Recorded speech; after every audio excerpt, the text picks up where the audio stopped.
सैयदना इमाम हुसैन शहीद करबला, इमाम आली मकाम सिब्ते रसूल रज़ी अल्लाह तआला अन्हु व अर्ज़ाहु अन्ना, जब मदीने तैयबा में थे और आपको यजीद ने बैत के लिए इसरार किया, और जानते हैं मदीने का गवर्नर वलीद बिन उक़बा इमाम हुसैन को अपने घर में बुलाया और रात के वक्त कहा कि आप यजीद की बैत कर लें, सब ठीक हो जाएगा। आपने एक तारीखी जुमला फरमाया था, आज वो सब मुसलमानों को याद होनी चाहिए। इमाम हुसैन ने ये नहीं कहा मैं हुसैन रसूलुल्लाह का नवासा यजीद की बैत करूंगा फासिक व फाजिर की, ये नहीं कहा आपने। तवज्जो चाहता हूं, आपने ये नहीं फरमाया, बल्कि ये फरमाया मुझ जैसा उस जैसे की बैत कैसे कर सकता है।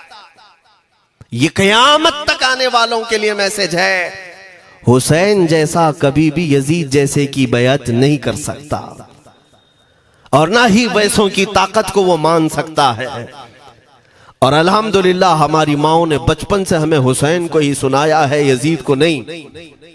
इसलिए आज अगर किसी तख्त पर यजीद बैठा हो तो हमें डर नहीं लगता इस बात का कि वो गर्दन उड़ा देगा, हमें इस बात का खौफ नहीं लगता कि फांसी पर चढ़ा देगा। हमें इस बात का यकीन है कि अगर हमारे टुकड़े भी हो जाएंगे तो इंशाअल्लाह हमारी रूह करबला जरूर पहुंचेंगी। इमाम हुसैन के साथ क़यामत के दिन उठाए जाएंगे, हक बात करते हुए अगर दुनिया से जाएं। अजीज़ान गिरामी वक़ार, मैं तारीख की चंद झलकियां आपके सामने रखूंगा। मुझे हुक्म भी हुआ है, बहुत जल्दी वक्त खत्म हो जाएगा, समेटना है। मैं चंद मिसालें आपके सामने रखता हूं। ताकत किसे कहते हैं, क़ुव्वत किसे कहते हैं। जिम में जाकर बॉडी बनाने वाला ताकतवर है, काजू बादाम खाने वाला ताकतवर है, मुक्के मारने वाला ताकतवर है। कौन है ताकतवर? ताकत किसे कहते हैं मेरे अजीजों? असल ताकत तो ये है कि तुम इस्तेमाल अपने हाथ पैर कुछ भी ना करो, लेकिन खलबली दूसरों में मची रहे। ये असल ताकत है, ये रब ताला की तरफ से दी हुई होती है इनाम में। वरना आप सोच सकते हैं कि हुसैन आजम के साथ जो लोग आए थे वो कुल काफिला कितना था। अलग अलग रिवायतें, इमाम हुसैन के साथ 135 लोग थे, बाज रिवायात में है 96 थे, 96 लोग थे, बाज रिवायत में 82 थे। शहीद होने वालों की तादाद 72 है। लेकिन इस बात पर अक्सर उलमा मुहद्दिसीन का ख्याल है कि 82 लोग थे, 82 लोग थे। 82 के मुकाबिल में कितने लोगों को आना चाहिए रास्ता रोकने के लिए? अगर किसी आम आदमी से भी पूछे तो डबल कर दो, ट्रिपल कर दो, 4 गुना ज्यादा कर दो। नहीं, 82 को रोकने के लिए पहले 1000 लोग आए, फिर वो 1000 के बाद 4000 प्लस आए, 5000 लोग सिर्फ 82 लोगों को रोकने के लिए आए रास्ता। फिर ये लोग 4 दिन तक रास्ता रोकते ही रहे, 5000 लोग मिलकर। 10वीं मुहर्रम होने से पहले पहले फिर तकरीबन 16000 लोग आए, यानी तकरीबन पूरे टोटल मिलाकर 22000 के करीब, 21000 समथिंग कुछ। 22000 की फौज क्या माने रखती है? किसको रोकने के लिए? 82 लोगों को। इसी से समझ में आता है असल ताकत किसे कहते हैं। ताकत इसी को कहते हैं कि उधर 3 दिन के भूखे और प्यासे हैं, उनके खीमों में साजो सामान भी नहीं, जंग के असबाब भी नहीं, और वो जंग की नीयत से भी नहीं गए। उसके बावजूद 22000 के सीनों में जो खलबली मची है, दुनिया इसी को समझ नहीं पा रही है। अगर दुनिया ये समझती है क्वांटिटी का नाम ताकत है तो हम उसको रद्द करते नहीं, क्वालिटी का नाम ताकत है। ईमान ये असल ताकत है। और एक तारीखी बात मैं आपके सामने रखता हूं। इमाम हुसैन का रास्ता रोकने के लिए सबसे पहले यजीद की फौज से जो शख्स आया था उसको हुर बिन यजीद कहते हैं। हुर बिन यजीद अर्रियाई 1000 का लश्कर लेकर के ये इमाम हुसैन का रास्ता रोकने आए। 2 दिन तक इधर उधर घुमाते रहा, और जब जब नमाजें होती रही इमाम हुसैन मुसल्ला इमामत पर हैं और ये यजीदी इक्तिदा भी कर रहे हैं। हर जमात इमाम हुसैन के पीछे हो रही है। लेकिन मैं आपको बताता हूं 10वीं मुहर्रम से पहले इमाम हुसैन ने खुतबा दिया और यजीदियों से कहा, क्या तुम मेरी हैसियत को नहीं जानते? मैं फातिमा जहरा का बेटा हूं, हैदर कर्रार का नूर नजर हूं, रसूलुल्लाह का नवासा हूं। मेरी निस्बतें क्या तुम्हें नहीं मालूम? तुम मेरे खून से अपने हाथों को न रंगो। मैं तुम्हारे पास ऑप्शन रखता हूं, मैं इस रास्ते से अपने वापस मदीने की तरफ जाता हूं या किसी साहिल की तरफ या दिमश्क जाऊंगा। जंग करना नहीं चाहता तुमसे। ये 3 ऑप्शन जब इमाम हुसैन ने रखा तो यजीदियों ने एक को भी कबूल नहीं किया। वो जंग करना ही चाहते थे, इमाम हुसैन के खून के साथ खेलना ही चाहते थे। लेकिन जो हुर बिन यजीद है, तवज्जो चाहता हूं, जो खुद इमाम हुसैन का रास्ता रोकने के लिए आया, उसके दिल में ये बात आई और उसने आकर के 10वीं मुहर्रम को यजीदियों से कहा, मियां मान लो हुसैन की बात, 3 में से कोई एक बात मान लो, हम जंग नहीं करना चाहते, वो रसूलुल्लाह के बेटे ही तो हैं। तो सारे जो सिपह सालार बड़े बड़े थे, अम्र बिन साद, शिमर वगैरह, हुर बिन यजीद से कहने लगे, तुझे कौन कहता है फैसला करने के लिए? तू सिपाही है, 1000 की नफरी तेरे साथ दी गई है, बस अगर तुझे हमारे साथ रहना है तो मैदान में जमा रह, वरना चला जा, तू सुलह की बातें मत कर। हुर बिन यजीद उसी दिन 10वीं मुहर्रम को उन यजीदियों से कहता, अच्छा अगर तुम मेरे इस बात को नहीं मानते तो तुम्हारी सिपह सालारी तुम्हें मुबारक, मैं हुसैन के खीमे में जा रहा हूं। जो यजीद की तरफ से आया था वो किधर चला गया? मौला हुसैन के खीमे में। कब? सिर्फ 10वीं मुहर्रम, एक रिवायत में 9वीं मुहर्रम को, एक दिन पहले इमाम हुसैन के खीमे में आया, दस्तबोसी की, माफी मांगी और इमाम हुसैन ने कहा, अब तुम जा सकते हो अपने घर। हुर बिन यजीद ने कहा, मैं उस वक्त तक अब आपका साथ नहीं छोड़ूंगा जब तक मेरे जिस्म में आखिरी सांस बाकी रहे, मैं आपके साथ रहूंगा। अब इमाम हुसैन की वफादारी में आने वाला कौन था? इसलिए मैं आपको एक चीज दे जाता हूं मेरे अजीजों, अल्लाह अज़्ज़ वजल की कुदरत के फैसले हैं, वो जब चाहता है कहीं से भी किसी को हिदायत अता फरमाता है। वो बातिल कुव्वतों के मौजूद पलने वाला बच्चा भी कभी रब तबारक व तआला हिदायत देता है, उसे आलिम बनाता है, और कभी काबे की छांव में पलने वाले को मौला अबू जहल भी बनाता है, गुमराह कर देता है। हुर बिन यजीद मौला हुसैन के पास आ गए। जो बात मुझे कहनी है उसके लिए मुझे इतना वाकया बयान करना पड़ा है। मैं असल पॉइंट की तरफ आता हूं, क्यों मैं ये बयान कर रहा हूं। जब 10वीं मुहर्रम को जंग शुरू हुई, अम्र बिन साद ने तीर चलाया, तो जानते हैं खीमा हुसैन की तरफ से सबसे पहले मैदान में उतरने वाला यही हुर बिन यजीद ही, यही उतरे अपने घोड़े पर सवार होकर उन्हीं यजीदियों से लड़ने के लिए जिनकी फौज में ये आए थे, उनके मुकाबिल में लड़ने के लिए गए। और जब लड़ने की इब्तिदा हुई, सुबह से दोपहर के करीब तक वो लड़ते रहे, जवाल तक। अब जो बात कहना है तवज्जो से सुनो। हुर बिन यजीद ने सुबह से लड़ाई की, बहुतों ने वहां पर मैदान जंग में मुकाबला आराइयां की हैं, लेकिन हुर बिन यजीद की जो लड़ाई है वो तारीख में लिखी हुई है। आज उन्होंने यजीदियों के साथ जो जंग किया, कई घंटे जंग करने के बाद, जानते हैं तन्हा हुर बिन यजीद ने 120 यजीदियों को कत्ल किया। 120 की तादाद, एक घोड़सवार एक ही है, 120 को मार गिराया। उसके बाद जामे शहादत नोश किया। मैं तारीख पढ़ रहा था, वहीं पर हमने किताब को रोक दी। बहुत सारे लोग करबला के वाकयात में इमाम हुसैन के खानदान के बच्चों के शहादत तो बयान करते हैं, उनके जिस्म कट गए, उनके ऊपर घोड़े दौड़ाए गए, लेकिन तुम ये नहीं जानते कि हुसैनी शहजादों ने बातिल कुव्वतों के कैसे छक्के छुड़ाए थे। एक एक जवान ने मुकाबिल में आने वालों को उनकी औकात कैसे याद दिलाई थी। अब सुनो, हुर बिन यजीद 120 को मार गिरा सकते हैं, वो भी एक दिन पहले खीमा हुसैन में आने वाला, एक दिन पहले खीमा हुसैन में आने वाला। बात समझ में आ रही है? अभी जो एक दिन पहले खीमा हुसैन में आ जाए उसकी ताकत का हाल ये है, जो पैदाइशी हुसैनी हो उसकी ताकत का हाल क्या हो। मेरे अजीजों, ताकत किसे कहते ये समझो। यह और बात है कि लोगों को अपनी ही औकात मालूम नहीं, अपनी हैसियत मालूम नहीं है। होता क्या है मैं आपको बताऊं।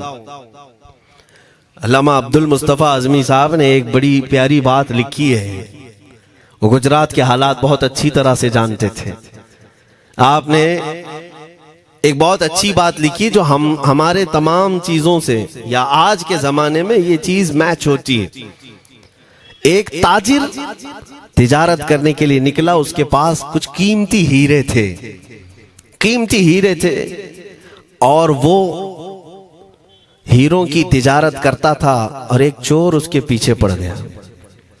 और वो चोर रोजाना वो चोरी करने के चक्कर में रहता था कि जब रात को ये ताजिर सोए तो मैं ये हीरे निकाल लूंगा।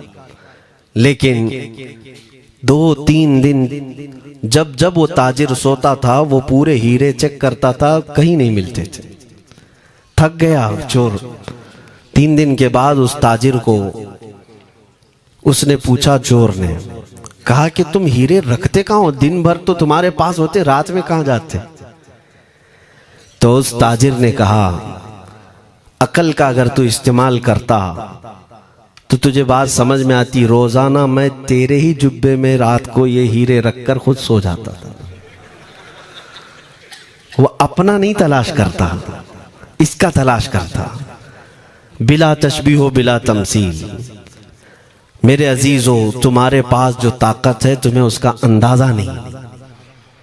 तुम जो मोहब्बत मुस्तफ़ा सल्लल्लाहु अलैहि वसल्लम की शमा अपने सीने में रखते हो, मौला करीम का वादा है तुम्हारे साथ, काना हक्कन अलैना नस्रुल मोमिनीन। रब ताला फरमाता हमने अपने ऊपर लाजिम कर लिया है कि ईमान वालों की मदद करें। और हमने मदद देखी है, रब ताला की मदद देखी है।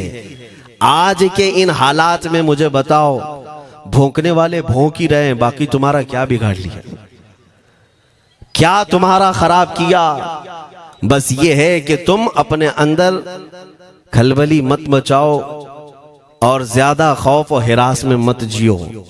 अल्हम्दुलिल्लाह मुसलमान हैं, मोमिन हैं, किसी चोर कौम से तुम्हारा रिश्ता नहीं है।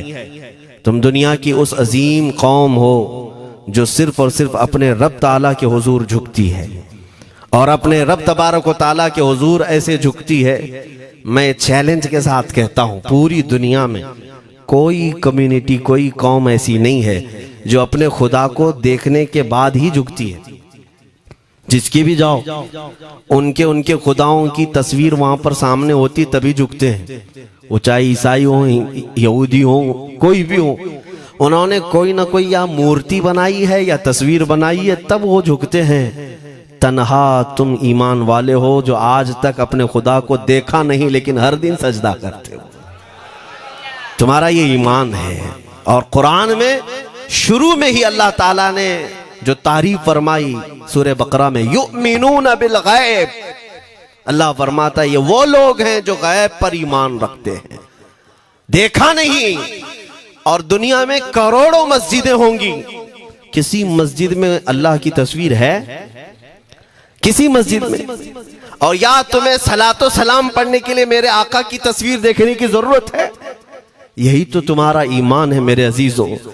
मेरे आका को हमने दिल में बसा रखा है, और जब हुजूर पाक की याद आई, बगैर तस्वीर देखे हम खड़े हो जाते हैं। और उनकी मोहब्बत वैसी होती है, हमें किसी तस्वीर और मूरत को देखने की जरूरत भी नहीं होती। तुम्हारी खुसूसियात बहुत हैं।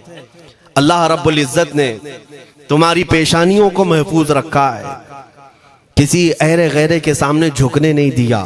पेशानी मुकद्दस है तुम्हारी। हाँ, ये तो नहीं है कि तुम किसी दरख्त पर भी चले जाओ, पत्थर पर भी चले जाओ, चूहे पर भी झुक जाओ, सांप पर भी झुक जाओ, नहीं है। एक सहाबी हैं, ईमान लाने के बाद वो कहते हैं, या रसूल अल्लाह सल्लल्लाहु अलैहि वसल्लम, दो वाकयात ऐसे हैं जो ज़माने जहालत में हम करते थे। एक वाकया याद करता हूं तो रोना आता है और एक वाकया याद करता हूं तो हंसी आती है। हुजूर ने फरमाया वो दोनों क्या है बताओ। उन्होंने कहा पहला वाकया तो ये है जिसको याद करके रोता हूं कि जवानी में जब हमारे घर बेटी पैदा होती थी तो हम उसका गर्दन मरोड़ कर दफन कर देते थे। आज मुझे वो बात याद आती है तो रोना आता है कि हमने ऐसे कई बच्चियों को दफन कर दिया। अरब वाले दामाद बनाना नहीं चाहते थे और बेटियों को पहले ही मार देते थे। ये वो सहाबी कहते हैं अब याद आती है बात तो रोना आता है। मेरे आका सल्लल्लाहु अलैहि वसल्लम ने फरमाया फिर हंसी किस बात पर आती है।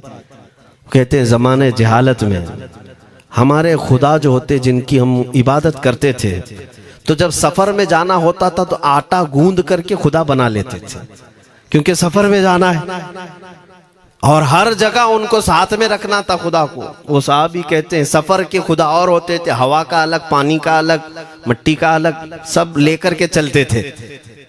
फिर हुजूर ने फरमाया हंसी किस बात पर आती है। वो कहते हैं बीच रास्ते में अगर खाना खत्म हुआ तो कभी खुदा का हाथ तोड़ के खाते थे, कभी पैर तोड़ के खाते थे।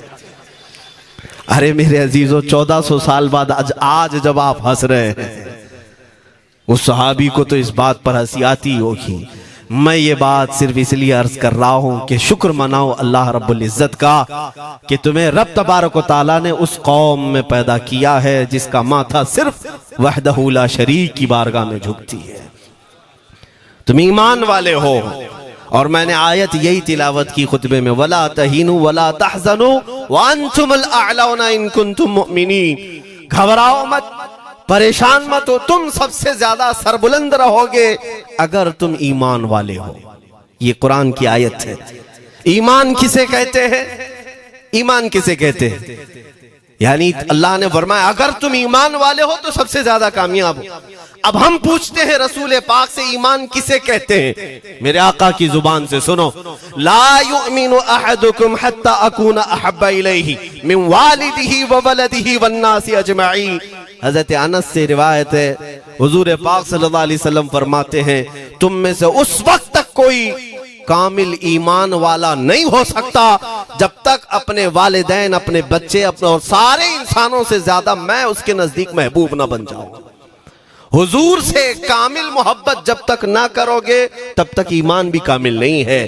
खुलासा कलाम यही है कि मोहम्मद से वफा तूने तो हम तेरे हैं, ये जहां चीज है क्या लौह कलम तेरे हैं। बस इसी बात पर आपको आना है। इकबाल भी ये कहता है मैं जर्मनी गया, यूरोप का सफर किया, वहां की तरक्कियों को देखा और वो लोग बहुत आगे बढ़ रहे थे। मैं इसीलिए सफर किया कि मैं वहां तहकीक करके आऊं, देखूं, अपनी कौम को आकर के मैं बताऊं मुसलमानों को कि किस फील्ड में तुम जाओगे तो कामयाब होंगे।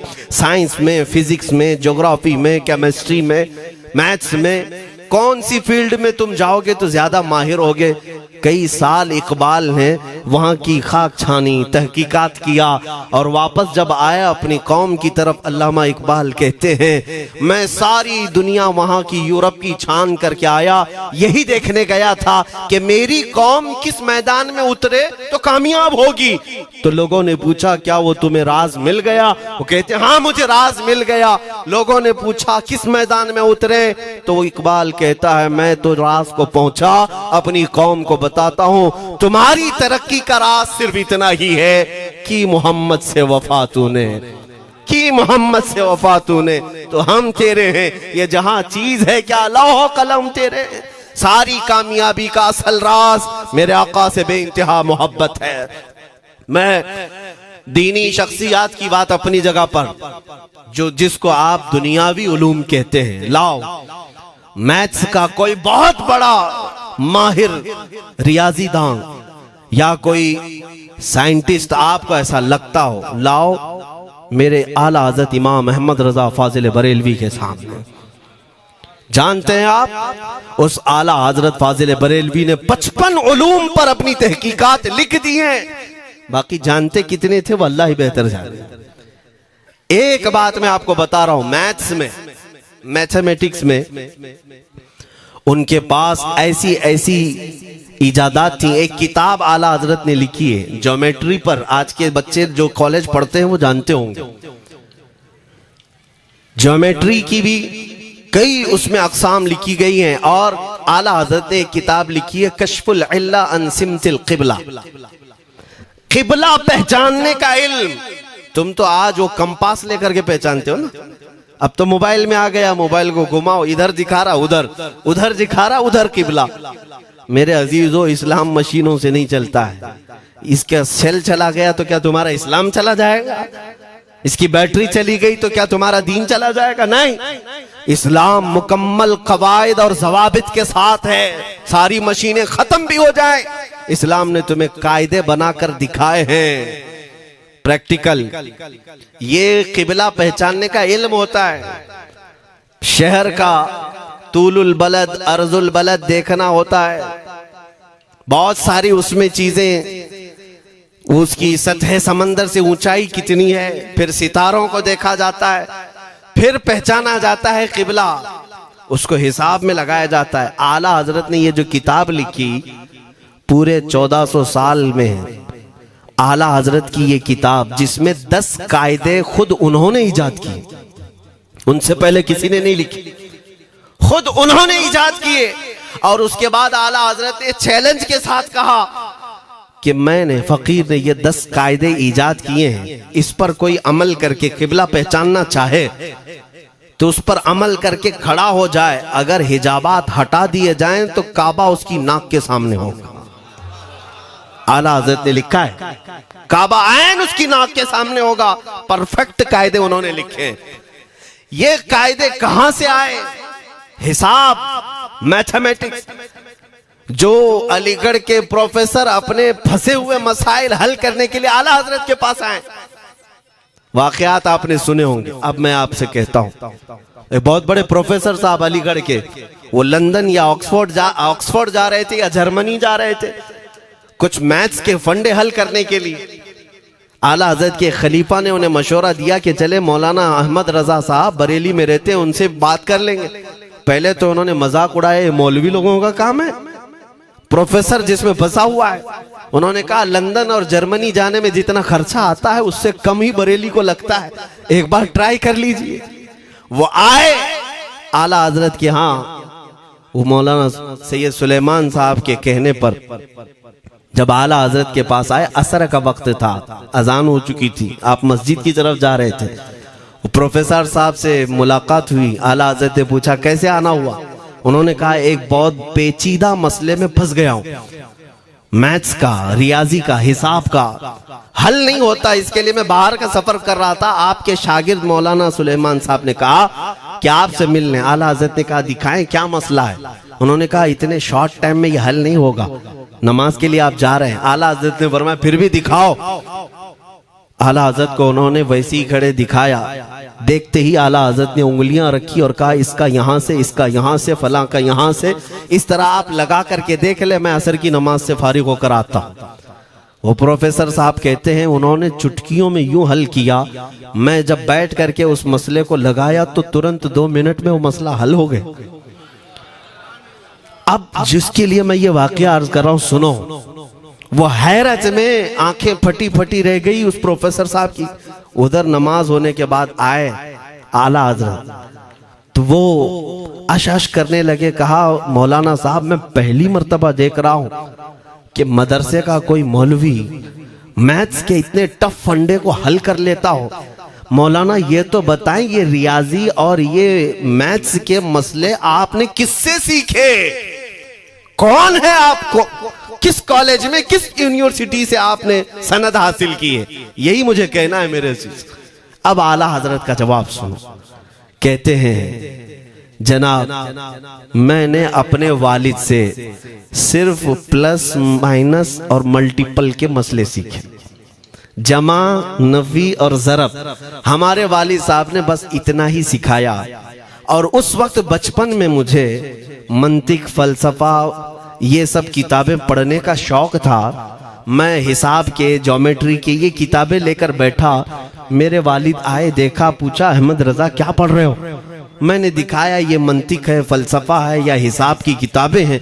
मेरे वालिद ने वो किताबें अपने हाथ में ले ली और कहा, जा रसूलुल्लाह की हदीसें पढ़, सदक़े में सारे इल्म दे दिए जाएंगे। आला हज़रत फरमाते हैं, उसके बाद मैंने अपनी जिंदगी मेरे मुस्तफ़ा के कदमों में लगा दी। ये जो आप देख रहे हैं ये मेरे मुस्तफ़ा के कदमों से छनकर मुझे मिला है।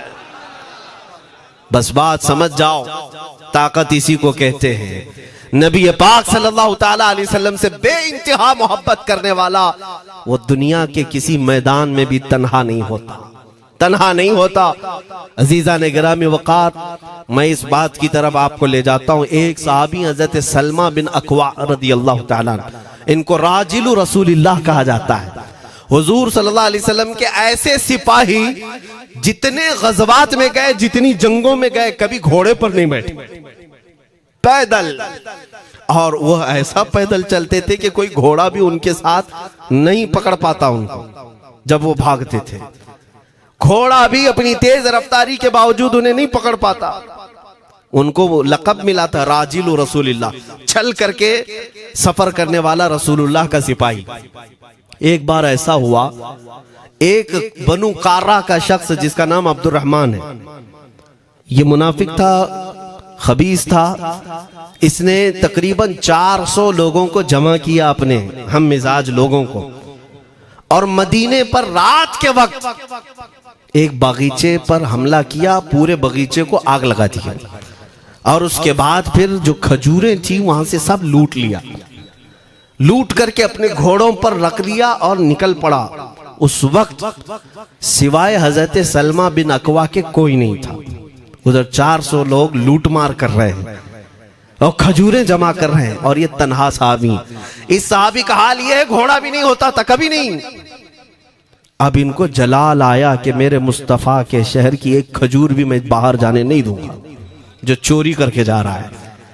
उसके बाद आपने पीछा करना शुरू किया। और हकीकत देखें, आप जब हदीस पढ़ेंगे, आला हजरत ने अल मलफूज में भी इसको नकल फरमाया। जब तक मैं ये हदीस पढ़ रहा था, इतनी हंसी भी आती है और उनकी इस बहादुरी पर दिल खिल जाता है और सीना चौड़ा होता है कि वो अकेले किस बात पर भाग रहे थे। उनके पीछे 400 लोगों के पीछे भाग रहे। अच्छा, कोई ये कहे कि नादान आदमी है, 400 लोगों को नहीं देख रहा, अकेला भाग रहा है। हो सकता है इनको कोई कह दिया हो, लेकिन मुझे हैरत उन 400 पर हो रही है जो एक से डर के भाग भी रहे थे। वो भी भाग रहे हैं, एक दौड़ा रहा है और 400 भाग रहे हैं।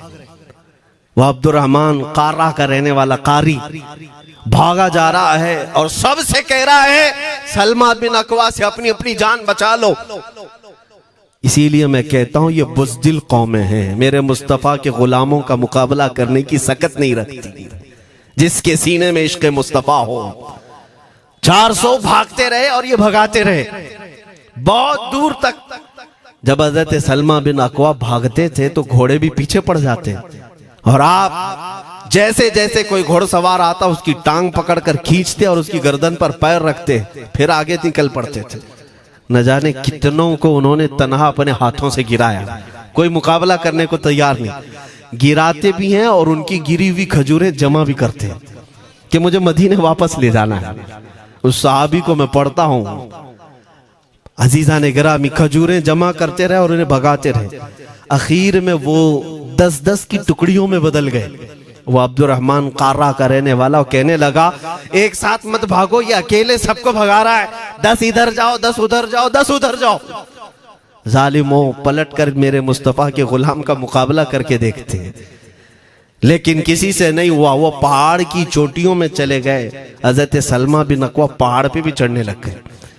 तो अब्दुर्रहमान कार्रा वो कहता है वहीं से चीख करके, सलमा बिन अकवा तुमको क्या चाहिए, क्यों पीछा कर रहे हो? कहा, मैं शहरे रसूल की एक खजूर भी जब तक तुम्हारे पास होगी पीछा करता रहूंगा। उसने वहीं से अपने सारे साथियों को पुकार कर कहा, सारे लोग खजूरें फेंक दो, अपनी जान बचा लो। सबों ने खजूरें दे दी। हज़रत सलमा बिन अकवा पूरी खजूरें जमा की है, कितनों को रोनते हुए वापस आने लगे। जानते हैं, एक सहाबी और है हज़रत अबू क़तादा, जिनको फारिसु रसूलिल्लाह कहा जाता है। उनका घोड़ा दौड़ता हुआ, उनको दौड़ाता हुआ हजरत अबू कुतादा उस पर हैं और 10 लोग और साथ हैं। वो हजरत सलमा बिन अकवा की मदद के लिए आ गए। जब वो आए तो ये अक्सर को तो गिरा चुके थे, खजूरें ले भी चुके थे। हजरत अबू कुतादा 10 सहाबा के साथ जब आए, हजरत सलमा बिन अकवा की और मदद हो गई।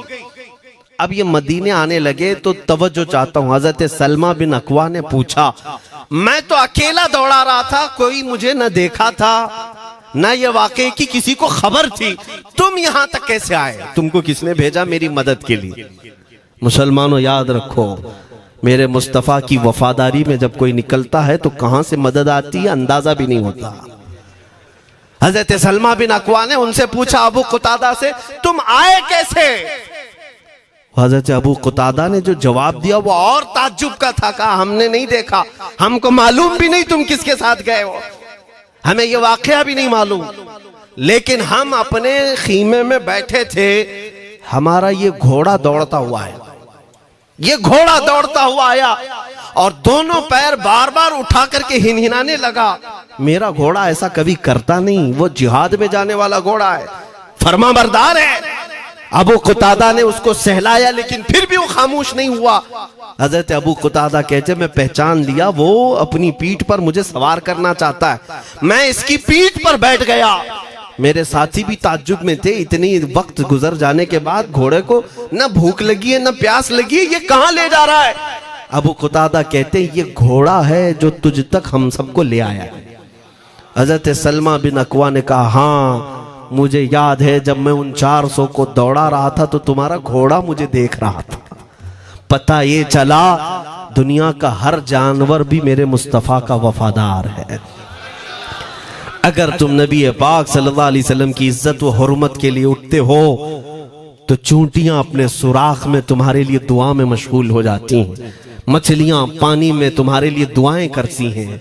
अजीज़ान गिरामी वक़ार, आज मैं अपने जुमलों को समेटते हुए ये बात कहता हूँ, धोराजी की सरजमीन मैंने कभी सुना नहीं या कभी आपसे मुलाकात नहीं की, लेकिन इतना बड़ा मजमा हमें जो सुनने के लिए बैठा है, लोग मुसाफे के लिए आए, फूल हार पेश किए, टूट पड़ते हैं मुलाकातों के लिए। मैं अक्सर जलसों में भी और अपने प्रोग्रामों में ये कहता हूँ, मुझे जो आप इज्जत की निगाह से देखते हैं या मिलना चाहते हैं या देखना चाहते हैं या सुनना चाहते हैं, तो वो इसलिए नहीं है कि किसी बाप का, बड़े बाप का बेटा है या किसी सियासी पार्टी का नेता है। आपकी जो मोहब्बत है वो सिर्फ इसलिए है, ये नाज ये अंदाज हमारे नहीं होते, झोली में अगर टुकड़े तुम्हारे नहीं होते, या रसूल अल्लाह, जब तक के मदीने से इशारे नहीं होते, रोशन मेरी किस्मत के सितारे नहीं होते। जो कुछ भी इज्जत मिली है हमें आज, वो किसी और सलाहियत की वजह से नहीं। साफ मैं बता देता हूं, मैं मुकर्रिर आदमी नहीं, मैं खतीब आदमी नहीं, मैं वो शोलाबार मुकर्रिर नहीं हूं कि जिनकी तकरीरों से लोग बहुत ज्यादा नफा उठाते हो। मैं तो तालिब इल्म आदमी हूं। मेरे आका सल्लल्लाहु ताला अलैहि वसल्लम के लिए इतनी वफा करना जानता हूं कि मैंने यह अहद कर लिया है, मेरे जिस्म में जब तक खून बाकी रहेगा, एक भी सालिम कुत्ता मेरे आका की तरफ उंगली भी उठाए, हम अपनी गर्दन भी निछावर करने को तैयार रहेंगे। मेरे आका सल्लल्लाहु ताला अलैहि वसल्लम के लिए कुर्बानी का जज्बा है, इसलिए मेरे आका ने ये इज्जत अता की है। फिर मुझे ये कहने का हक भी है, जब तक बिके न थे तो कोई पूछता न था, या रसूल अल्लाह तुमने खरीद कर हमें अनमोल कर दिया।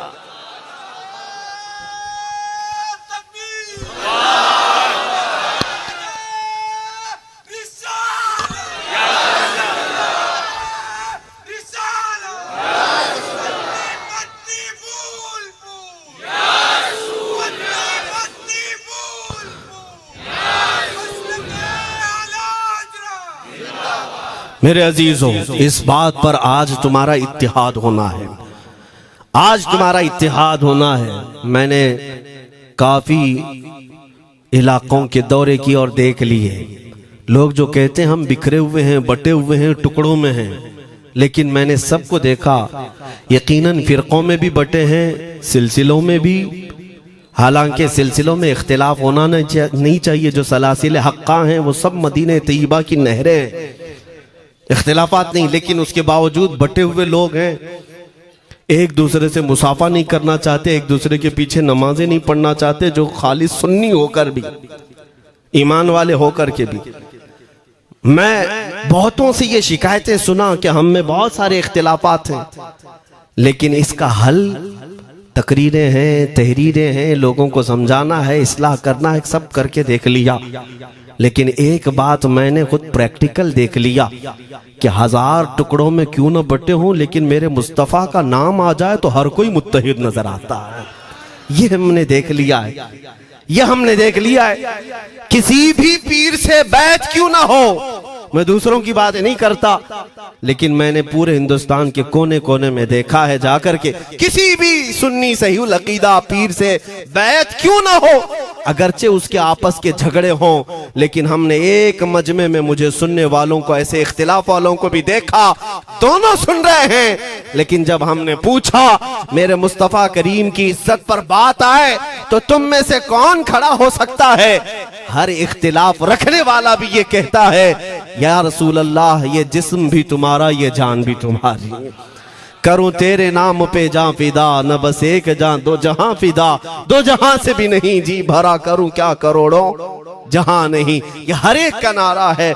इससे पता ये चला कि आज तुम सबको अगर कोई चीज जोड़ सकती है तो नाम मोहम्मद है, मेरे मुस्तफ़ा करीम सल्लल्लाहु अलैहि वसल्लम की मोहब्बत है। गुंबदे खजरा की छांव में सबको जमा करो, इंशाअल्लाह अज़ीज इत्तिहाद बरकरार रहेगा। असल की तरफ नजर रखो, बादशाह की तरफ नजर रखो। बाकी जितने वली हैं, जितने पीर हैं, सब वजीर हैं, सब वजीर हैं। बादशाह सिर्फ मेरा मुस्तफ़ा है। नबी पाक सल्लल्लाहु ताला अलैहि वसल्लम को हम शहंशाह तस्लीम करते हैं। लिहाजा अगर बादशाह की तरफ नजर होगी तो तुम्हें शैतान ये इस तरह की लड़ाइयों में नहीं रखेगा, वो कामयाब नहीं हो सकेगा। तुम सबका मिशन अगर मेरे मुस्तफ़ा की इज्जत और उनकी नामूस हो जाए, हुजूर अकरम सल्लल्लाहु ताला अलैहि वसल्लम की तरफ हमने देखा है बड़े बड़े इख्तिलाफात खत्म हो जाते हैं। हजरत अबू ज़र ग़िफ़ारी, हजरत बिलाल हबशी, दोनों में झगड़ा हो गया था, तकरार हुई।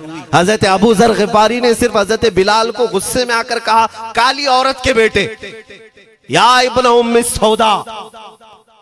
ये तकरार में हो जाता है। हजरत बिलाल को ये बात लग गई, थे तो काले, लेकिन सहाबी ने कहा था काली औरत के बेटे। हुजूर के पास जाकर अर्ज किया, या रसूल अल्लाह, अबू ज़र ने मुझे आज यूं कहा, अबू ज़र ने मुझे आज यूं कहा, काली औरत के बेटे। मेरे आका सल्लल्लाहु अलैहि वसल्लम को जला लाया, बाहर आए, बुलाया, अबू ज़र कहाँ है? आए। हुजूर पाक ने उनको मुखातिब करके सिर्फ इतना फरमाया, अफीकल जाहिलिया, अभी तक तुम्हारे अंदर पुरानी जाहिलियत बाकी है?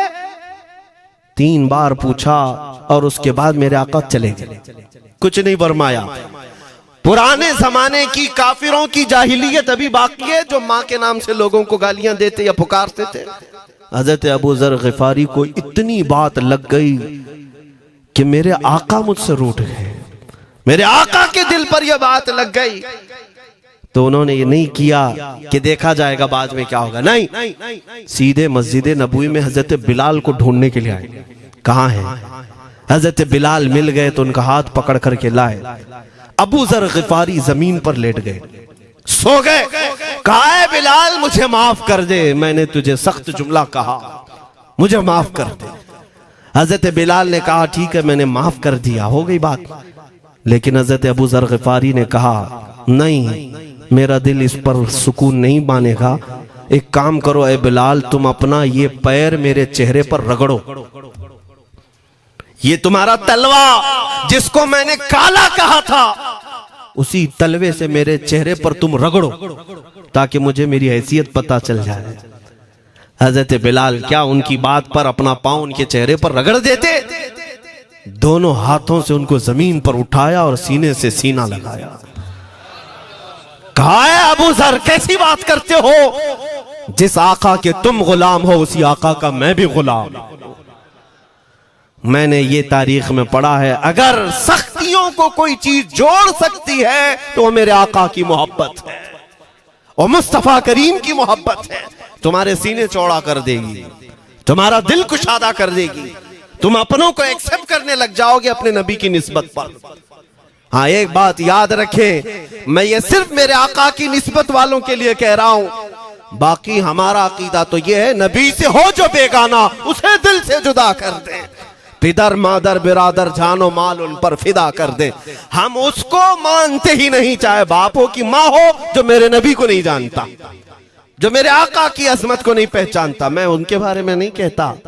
हाँ, हमारे एक उस्ताद बुजुर्ग उन्होंने फरमाया था कि बेटा बात करने का लहजा नरम रखना हमेशा। बहुत सारे लोग हमारी तकरीरों को अभी अभी जो सुनते हैं वो कहते हैं बहुत कड़क बोलते हैं, सख्त बोलते हैं। मेरे अजीजों, पिछले 15 साल से करते हैं हम तकरीरें, अखलाकियात पर, तसव्वुफ पर बहुत सारे नरम अंदाज में गुफ्तगू करने के हम आदी थे। वो सब नहीं देखते, लेकिन जहां हम थोड़ा सा चीखते हैं या गरज के साथ बोलते हैं, वो बहुत जल्दी किसी को लगती है और कहते हैं आप बहुत कड़क लहजे में कहते हो। 90% हमने नरम लहजे में बात किया है, लोगों को अखलाकियात सिखाया है। चोरी, जिना, डकैती, सूद, शराब, इन सब की मजम्मत पर बयानात हमने रिकॉर्ड किए। वो सब नजर नहीं आता, लेकिन सख्त जुमले बहुत जल्दी नजर आते हैं। लेकिन ये मैं क्यों करता हूं वो भी आपको बता दूं। हमारे एक बुजुर्ग उस्ताद ने फरमाया, कहा कि बेटा नरम गुफ्तगू करने की आदत रखना, इसलिए कि मेरे आका सल्लल्लाहु अलैहि वसल्लम की सुन्नत है नरमी से कलाम करना।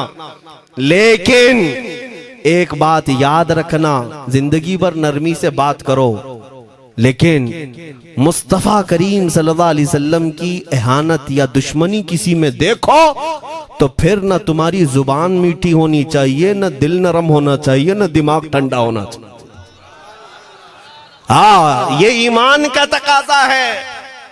हम जो सख्त बात करते हैं, लोगों को ऐसा लगता है कि इतना कड़क नहीं बोलना चाहिए। तुम्हें पता भी नहीं हज़रत उमर फारूक कितना बोलते थे। हाँ, उमैर बिन वहब एक शख्स था जो हुजूर के कत्ल का इरादा करके आया था मक्का से। सफवान नाम का एक और शख्स, उमैर नाम के 2 लोग हतीम काबा में बैठकर मीटिंग करके आए, क्योंकि सफवान का बाप जंग बदर में मारा गया था, उमैर का बेटा जंग में कैदी होकर हुजूर के पास कैद था। दोनों का प्रॉब्लम सेम था। दोनों लोग हतीम काबा में बैठ करके फैसला करते हैं। सफवान ने कहा मैं तुझे बहुत पैसे दूंगा, एक तलवार को जहर में बुझा कर जाओ मदीने और मोहम्मद का कत्ल करके आओ सल्लल्लाहु अलैहि वसल्लम। उमैर बिन वहब तलवार छुपा करके मदीने आया, लेकिन जिस वक्त वो आया, हजरत उमर फारूक चंद सहाबा के साथ मस्जिद नबवी के बाहर खड़े थे। देखते ही उसकी गर्दन में जो है ये गमछा डाला, रुमाल, और कहा खुदू हादल कल, पकड़ो इस कुत्ते को। ये हजरत उमर की जुबान से निकलेंगे, कहते हैं पकड़ो इस कुत्ते को। यही वो है जो बद्र के अंदर, मैदान बद्र में मक्का वालों को भड़का रहा था जंग पर हुजूर के खिलाफ। यहाँ मदीने में आया है, पकड़ो इसको। हजरत उमर बाहर ही सब कर देते, लेकिन कहा कि मैं हुजूर से पूछ के आता हूँ इसका करना क्या है। मेरे आका के पास गए, कहा या रसूल अल्लाह, वो शैतान कुरैश आया है, कुरैश का शैतान आया है, उमैर बिन वहब, और मुझे लगता है वो बुरी नीयत से आया है। हजरत उमर पहले ही भांप रहे हैं, मुझे लगता है वो बुरी नीयत से आया है, क्या करना है आप हुक्म फरमाए। मेरे आका ने फरमाया उमर उसको अंदर ले आओ। उमैर बिन वहब को वैसी गर्दन में वो गमछा डाल के घुमा के अंदर ले आए मस्जिद नबवी में। हुजूर ने पूछा, हजरत उमर से कहा छोड़ दो उसको। जब अंदर आया तो पूछा हुजूर ने, क्यों आए उमैर?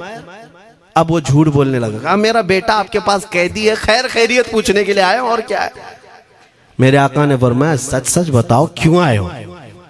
उसने फिर कहा मैं अपने बेटे की खैरियत मालूम करने आया हूं, और क्यों आया हूं। हुजूर ने फरमाया खैरियत मालूम करने आए तो तलवार लेके क्यों आए हो।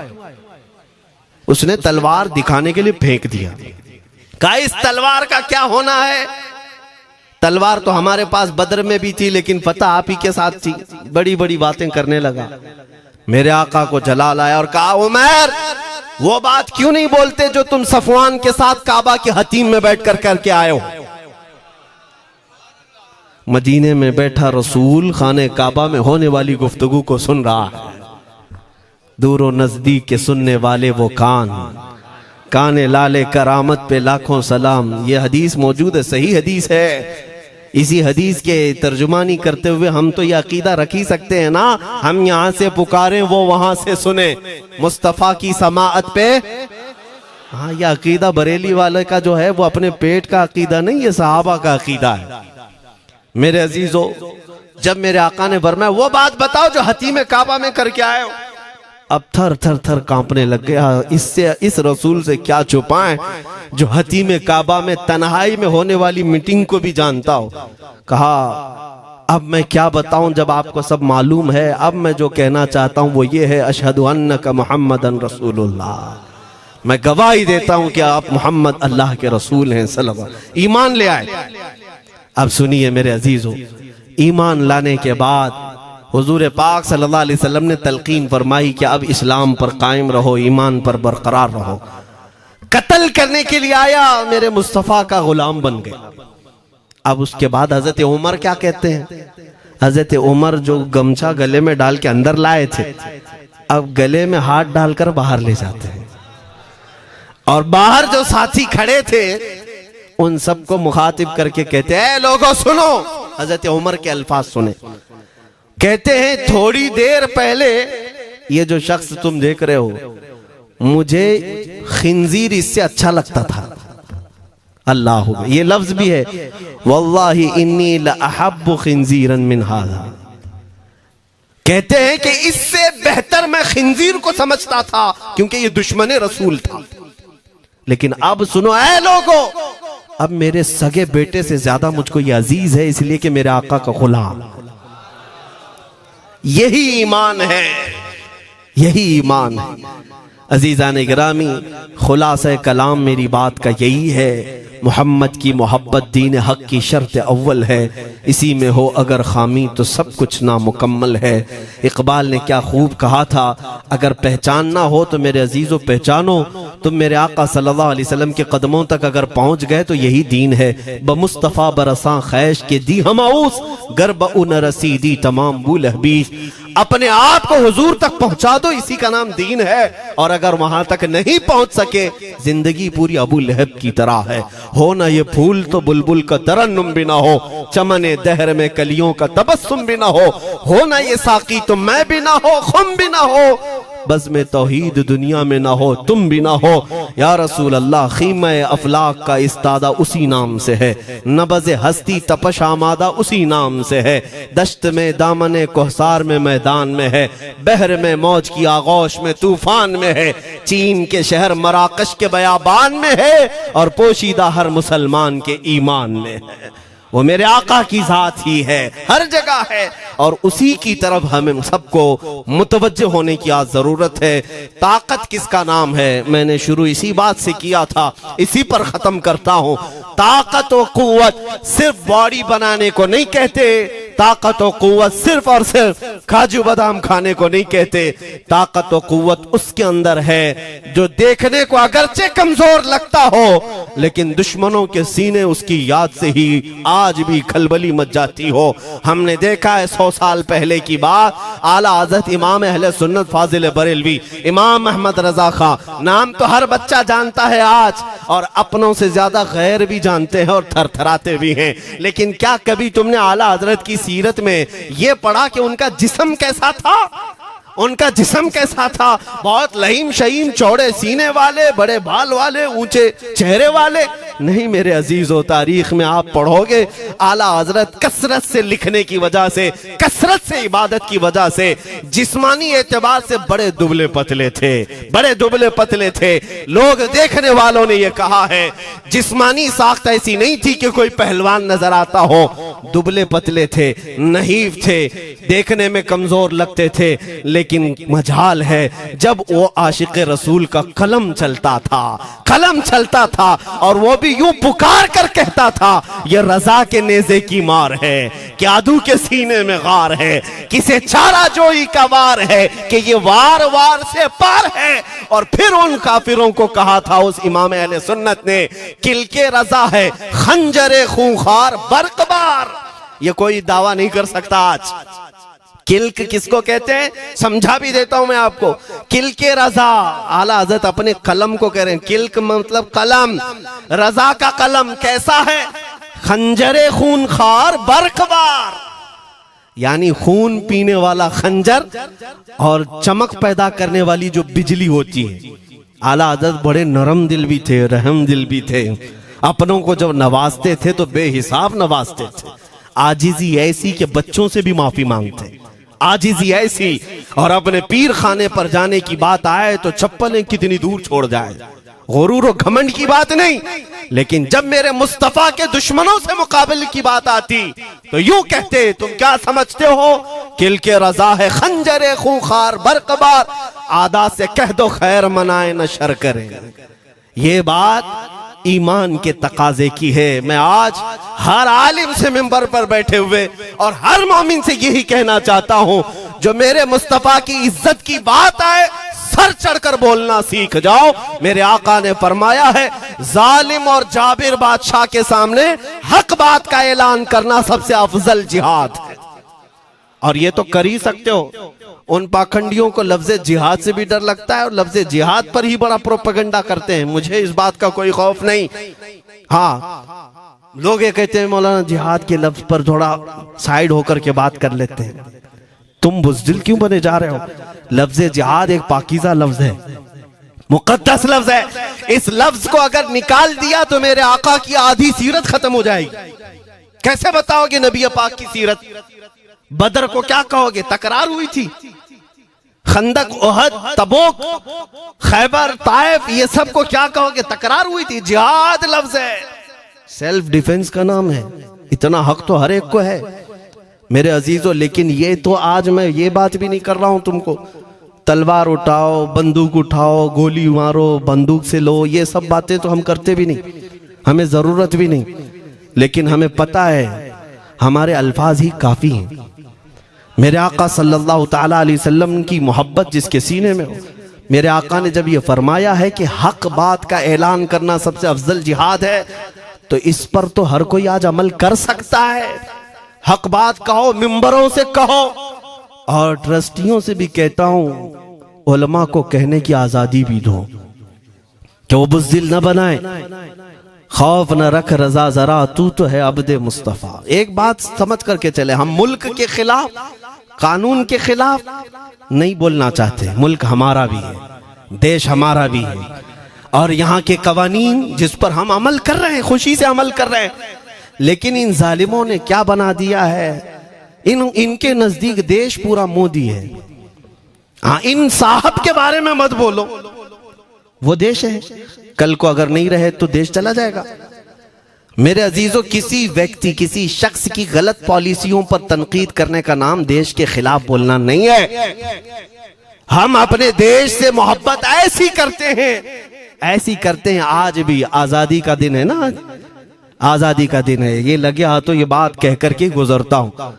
आज भी जाकर के देखें, इंडिया गेट पर सबसे ज्यादा शहीदों के नाम जो लिखे गए हैं वो मुसलमानों के हैं। इनको क्या पता है 1857 से जो अंग्रेजों के खिलाफ लड़ रहे थे, ये लड़ रहे थे। आजादी का परचम सबसे पहले बुलंद करने वाला कोई संगी नहीं था, वो शहीद टीपू सुल्तान था। सबसे पहले तोपमैन हिंदुस्तान का, अंग्रेजों के खिलाफ आवाज बुलंद करने वाला। पूरे अंग्रेज उसके खिलाफ खड़े थे। इनको आज बोलने की तौफीक भी नहीं मिलती। और उसके अलावा वो उलमा की बात कहां चली गई आज? अंग्रेज तारीखदान ने लिखा है कि सबसे ज्यादा हमें खतरा हिंदुस्तान में मुसलमानों से था, और हमने दिल्ली से लेकर कश्मीर तक कोई एक झाड़, कोई एक दरख्त बाकी नहीं था जिसमें हमने एक आलिम को लटकाया नहीं था फांसी पर। जिनकी तादाद गिनी गई है तो तकरीबन 26,000 उलमा को इन्होंने फांसी दी थी, दिल्ली से लेकर कश्मीर तक। मुझे बताओ, जजीरा अंडमान निकोबार में किसको भेजा इन्होंने? मौलाना फजल हक खैराबादी, इनायत अहमद काकोरवी, ये तमाम वो लोग हैं। अल्लामा इनायत अहमद काकोरवी, जिनकी किताब आज तकरीबन हर मदरसे में पढ़ाई जाती है, इल्म उस्सिक़ा। ये किताब यहाँ चटाई पर बैठकर लिखी हुई नहीं, उस जेल की दीवारों पर लिखी हुई किताब। उसको पढ़ करके आज बच्चे आलिम बनते, हम भी पढ़े। ये वो लोग हैं जिनको सिर्फ और सिर्फ हक बात कहने की बुनियाद पर जिंदगी भर जेल में डाल दिया गया। आज ढूंढ करके निकालो मौलाना फजल हक खैराबादी का मजार कहाँ है, और अंडमान निकोबार में। जहां काला पानी की सजा दी जाती थी। किफायत अली काफी का नाम सुना है मेरे अजीजों? ये नाम का जिक्र आना तो हक बनता है आज की रात जरूर। मुरादाबाद शहर का वो आलिम रब्बानी, वो सिर्फ और सिर्फ मुजाहिद आजादी नहीं बल्कि फना फिर रसूल भी था। आप इसी से अंदाजा लगा लें, आला हजरत जैसा आशिक, हदायके बख्शिश लिखने वाला। आला हजरत के अशार तो पता है ना, इमामुल कलाम कहते हैं। आला हजरत की नातों को इमामुल कलाम कहते हैं। सारे कलामों का इमाम आला हजरत की नाते हैं। पढ़ करके देख लो, वजद आ जाए हुजूर की नाते। लेकिन उस आला हजरत से पूछा गया, आप किसकी नाते पसंद करते हैं? आला हजरत फरमाते हैं, मैं सिर्फ दो ही लोगों की नाते सुनता हूं, या तो हसन रजा बरेलवी की या अल्लामा किफायत अली काफी की। आला हजरत जिसकी नाते सुनते हो, इसी से अंदाजा कर सकते हो किफायत अली काफी कौन थे। मैं अक्सर जगहों पर इनका तस्करा करता हूं ताकि बच्चों के जहनों में ये बात मुंतकिल हो जाए। अब मैं आपको बताऊं, उनकी जुबान में अल्लाह ने वो ताकत दी थी कि वो जब इश्क़ रसूल पर बोलते थे तो हजारों का मजमा रोने लगता था, उनकी तरफ आ जाते। और अंग्रेजों को ये बात कतान पसंद नहीं थी। उन्हें कई तरह से गिरफ्तार करने की कोशिश की गई। आखिरकार एक मुनाफिक के जरिए से मौलाना किफायत अली काफी को गिरफ्तार करने के लिए अंग्रेज आए। कितने जानते हैं? 3000 लोग आए एक आलिम को गिरफ्तार करने। हमेशा कुत्ते झुंड में ही आते हैं। हाँ, मॉब लिंचिंग भी जो है ना, कुत्ते झुंड में ही करते हैं। किफायत अली काफी रहमतुल्लाह अलैह को गिरफ्तार करके ले गए दारुल इमारत में। अंग्रेजों ने रात के वक्त किफायत अली काफी के कपड़े खोले और उनके जिस्म पर गर्म स्त्री फेरी। स्त्री से पूरा दागते थे और जब चमड़ी जल जाती थी तो उस पर नमक छिड़कते थे। हफ्ता भर तक अल्लामा किफायत अली काफी को उन्होंने ये दर्दनाक सजाएं दी। बीच में कई मर्तबा उनको सामने ऑफर रखा, तुम बदल लो अपनी बातें, छोड़ दो अपनी इस कौम को वरगलाना, छोड़ दो ये सब जो तुम तकरीरें करते हो, हम अपने हुकूमत में तुम्हें ले लेंगे, वजीफा भी देंगे, ओहदा भी देंगे। किफायत अली काफी रहमतुल्लाह अलैह ने फरमाया, तुम गलत जगह हाथ मारे हो। हाँ, ये वो जगह नहीं है जहां से 500 पाउंड लेकर के कौवा भी हलाल कर दिया जाए, हर चीज जो है तुम्हारे हिसाब की बना दी जाए, ये वो जगह नहीं है। किफायत अली काफी रहमतुल्लाह अलैह ने कहा, मेरा दीन इतना सस्ता नहीं है, इतना सस्ता नहीं है। उसके बाद उन्होंने कहा, तो फिर तुम मरने के लिए तैयार रहो। कहा, खुशी से। 8 दिन के बाद उनको एक चौराहे पर ले जाकर फांसी का फंदा लगाया गया और पूरे मजमे में आपको फांसी के लिए चढ़ाया गया। अंग्रेजों ने पूछा था, कोई आखिरी वसीयत है तुम्हारी, कोई आखिरी ख्वाहिश है तो बता दो लोगों में। फांसी पर चढ़ने वाला ये कहता होगा, मेरी बीवी से मिल लूं, बच्चों से मिल लूं, जायदाद प्रॉपर्टी की वसीयत कर दूं, मेरे बाद कौन बैठेगा वो कह दूं। लेकिन किफायत अली काफी की बात पर कुर्बान जाओ। उस भरे मजमे में कहते, हाँ मेरी आखिरी ख्वाहिश एक ही है, एक बार नाते रसूल पढ़ लो। अल्लाह अल्लाह, एक बार नाते रसूल पढ़ लो। उन्होंने कहा, ठीक है, तुम्हारी इस ख्वाहिश का हम अदब करते हैं, कर लो। किफायत अली काफी रहमतुल्लाह अलैह फांसी के फंदे पर चढ़ने से पहले क्या मगन होकर के गुनगुना रहे थे, यूं कह रहे थे, कोई गुल बाकी रहेगा न चमन रह जाएगा, पर रसूलुल्लाह का दीने हसन रह जाएगा। अतलसो कम ख्वाब की पोशाक पे नाजा न हो, इस तने बे जान पर खाकी कफन रह जाएगा। सब फना हो जाएंगे हश्र तक काफी, वो लेकिन नाम हजरत का जुबानों पर सुखन रह जाएगा। ये नाते पाक गुनगुनाते हुए चढ़ गए फांसी के फंदे पर। लोगों ने देखा फांसी तो लगी लेकिन लबों पर उसी तरह की मुस्कुराहट थी। क्यों? ये राज है मेरे अजीजों, मरने वाला ही जानता है। फंदा बाद में लगता है, आमिना का लाल पहले तशरीफ लाता है। मौत का दर्द उसे क्या होगा जो जमाले मुस्तफा देख रहा हो, मेरे आका सल्लल्लाहु ताला अलैहि वसल्लम की तरफ महव हो। अब सुनो, मैं ये बात क्यों कह रहा हूं, तुम इन बातों से घबराना नहीं, इन बातों से डरना नहीं कि कल को अगर आपके मिंबर पर बैठकर खिताब करने वाला ये आपका गुलाम मर जाता है, कट जाता है, कोई मुझे मार देता है, तो इस बात का यकीन रख लेना, दीन रुकेगा नहीं। और मेरे आका सल्लल्लाहु अलैहि वसल्लम के नामूस और उनकी इज्जत में कोई कमी आने वाली नहीं। हमारे मर जाने से कुछ नहीं होना है, इसलिए कि हर सुन्नी बच्चा जानता है इस्लाम जिंदा होता है हर करबला। हम मरने के बाद इस बात का यकीन रखते हैं अगर हमारी मौत हो गई इस रास्ते में तो इस्लाम की आबियारी होगी, इस्लाम और फूलेगा फलेगा। और हुआ यही, किफायत अली काफी को फांसी का फंदा देकर 8 दिन तक जश्न मनाया था अंग्रेजों ने। जब मौलवी चला गया जो लोगों को तकरीर करता था, हजारों का जमा करता था, हुजूर अकरम सल्लल्लाहु अलैहि वसल्लम की मोहब्बत की बातें करता था, चला गया, हमने फांसी दे दी।